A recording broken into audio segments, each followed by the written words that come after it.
18 years na ako nandito. Wala akong sariling ipon na kaya kong sabihin na gusto ko nang umuwi.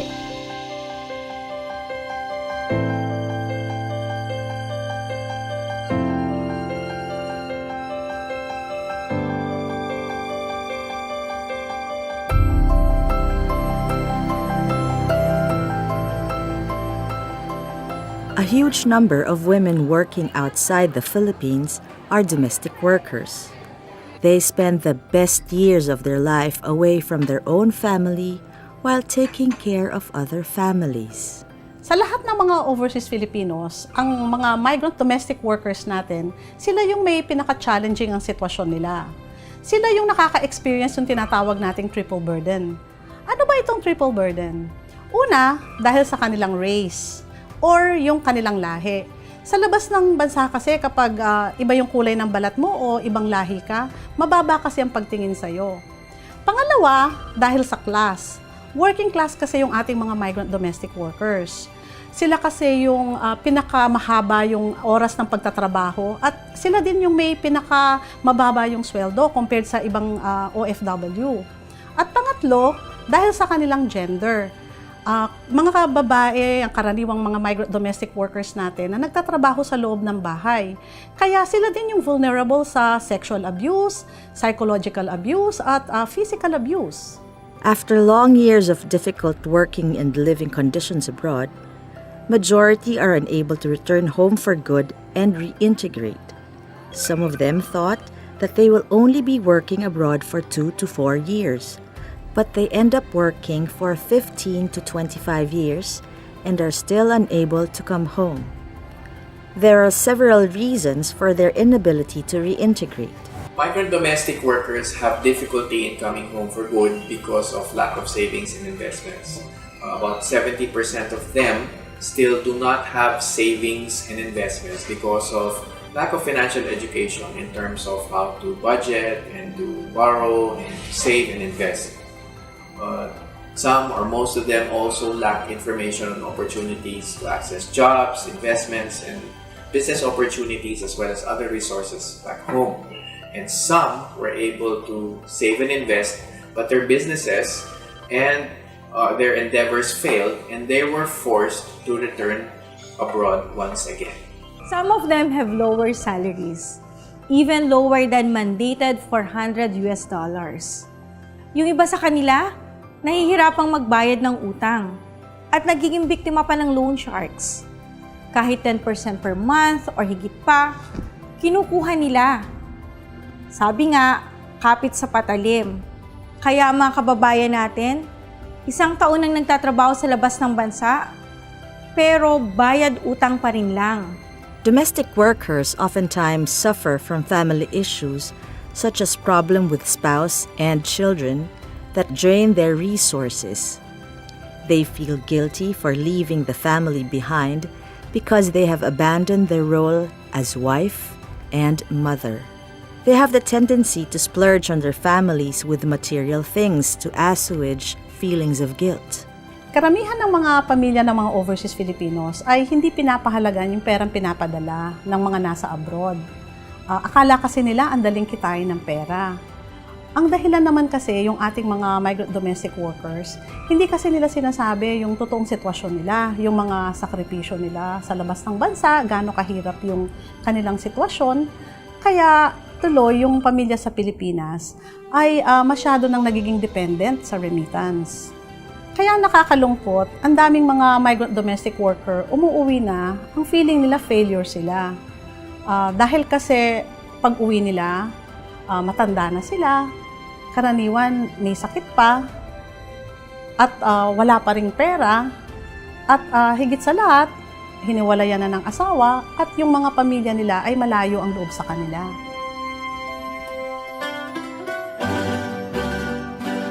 To help address the issues and challenges of domestic workers and their families, Atikha, a non-government organization, was established in 1996 to minimize the negative impact of migration, especially of women, on the overseas Filipinos, their families, and their communities.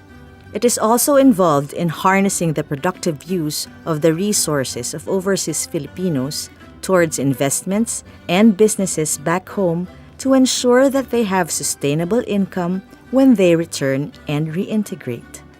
In 2017, Atikha partnered with OWA NRCO in implementing a program, Coming Home Reintegration Program for Domestic Workers to the Philippines.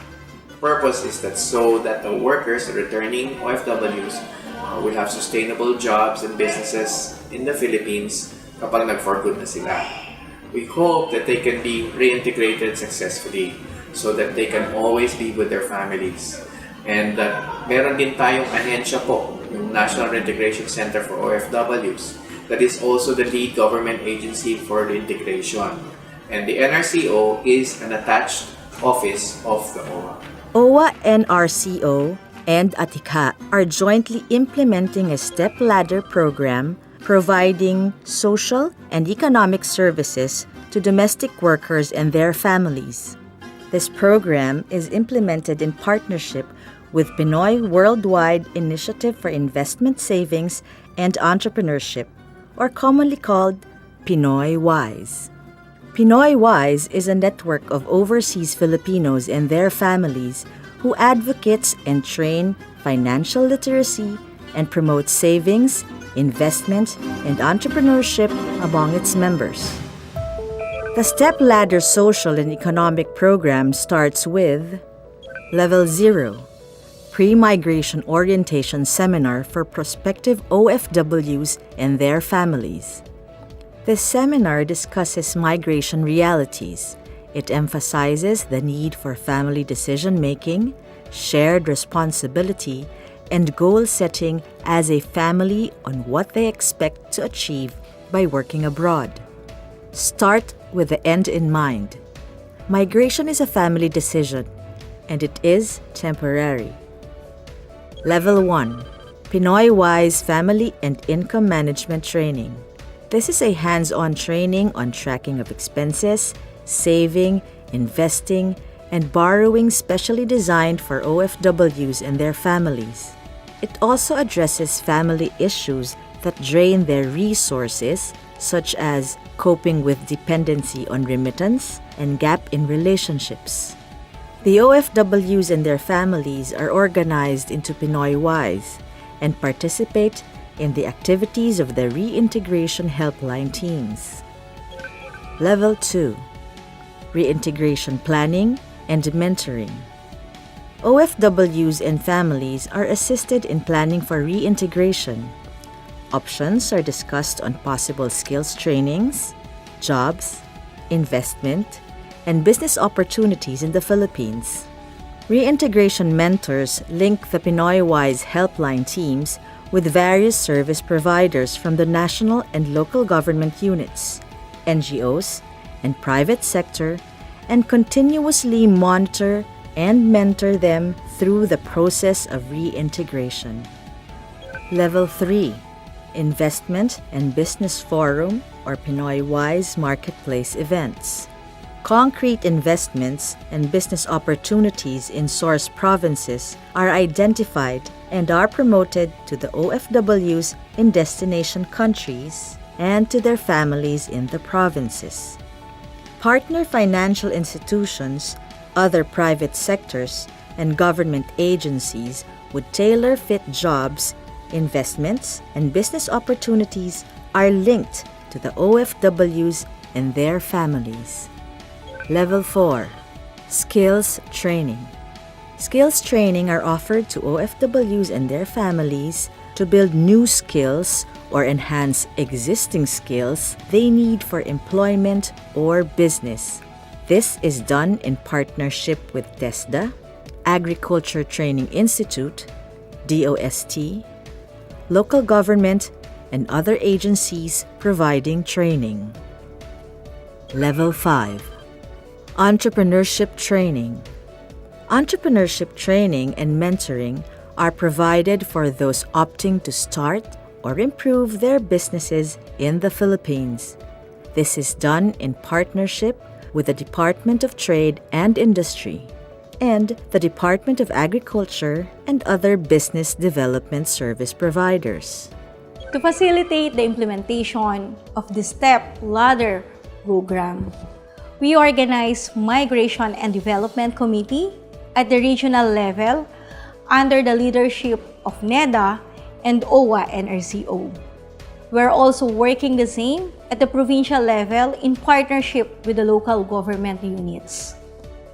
Migration and Development Committee assists in providing economic and psychosocial services, identifying business and investment opportunities, and co-facilitates migration, reintegration, and development projects.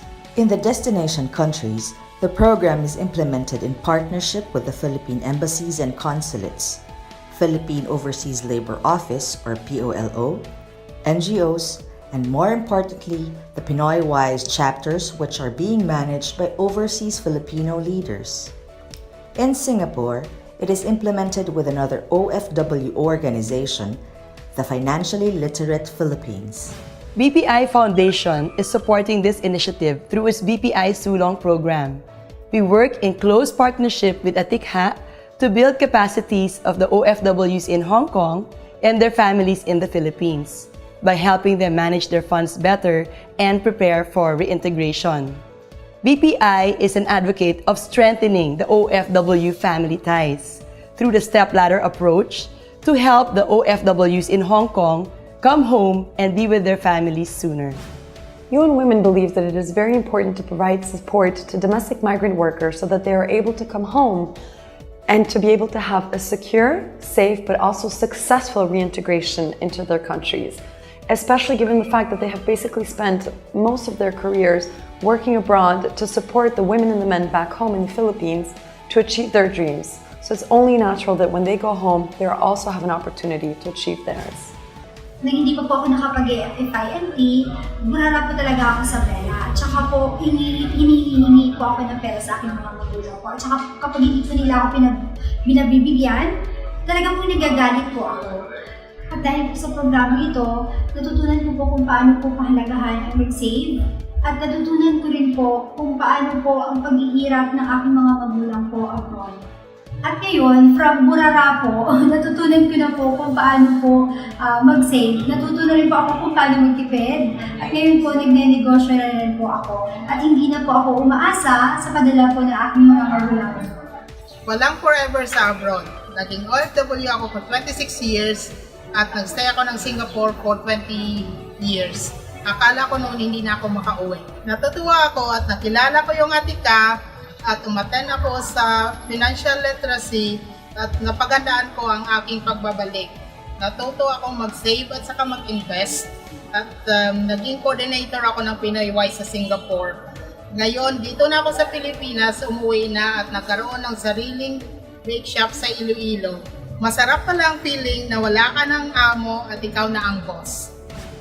Sumali, sumama, at magkaroon ng masaganang bulsa at masayang pamilya. Pagbabalik ay paghandaan. Siguraduhin bukas may daratnan.